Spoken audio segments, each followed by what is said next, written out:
Ano pangalan po ng tenyente, sir? Hindi ko alam pero nandito sa harapan ko, Maristela Ang apelyido?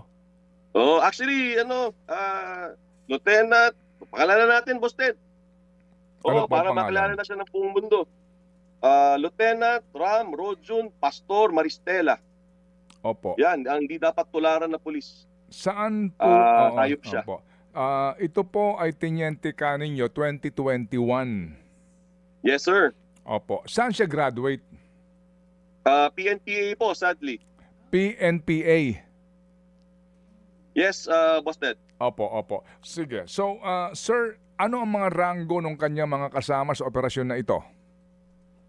Totoo, lahat din po sila bata Isa lang po yung medyo senior, isang police master sergeant, tapos lahat corporal at patrolman na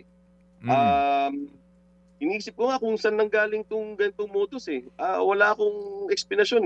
Ayokong isipin na naturuan yung tiniente ng kalokohan. Ayokong isipin yung tiniente nagturo ng kalokohan sa kanyang mga tao. O yung master sergeant na nagturo ng kalokohan o kalakaran. Pero walang excuse This is wrong. From Opo. all angles, kahit Opo. anong standard, Opo. this Opo. is wrong. Dito trabaho. Ilang taon na po wala itong sa tenyente, sir? How old is he? Ay hawak ko lang nasa isang mesa ko.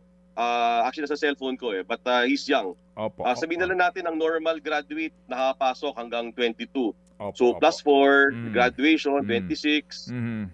That 2021 yung class niya, that's 4 years ago. Mga nasa ala 30, Opo. Boss Ted. Opo. Nasaan siya ngayon? Where is he Siya detained? po ay naka-aresto. Yun po ang aking pagkakaalam na nasa kampo po sa Region 4A. Mga kapatid, brothers and sisters, saan ka pa? Dito na tayo sa totoo.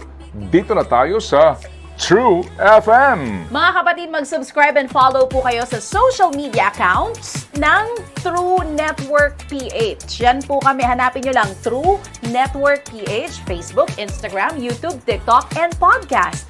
Mapa Apple or Spotify man yan, mahahanap nyo kami. Lahat ng mga napapanood at napapakinggan nyo po sa programa, nasa social media accounts namin yan. So, paano mga kapatid?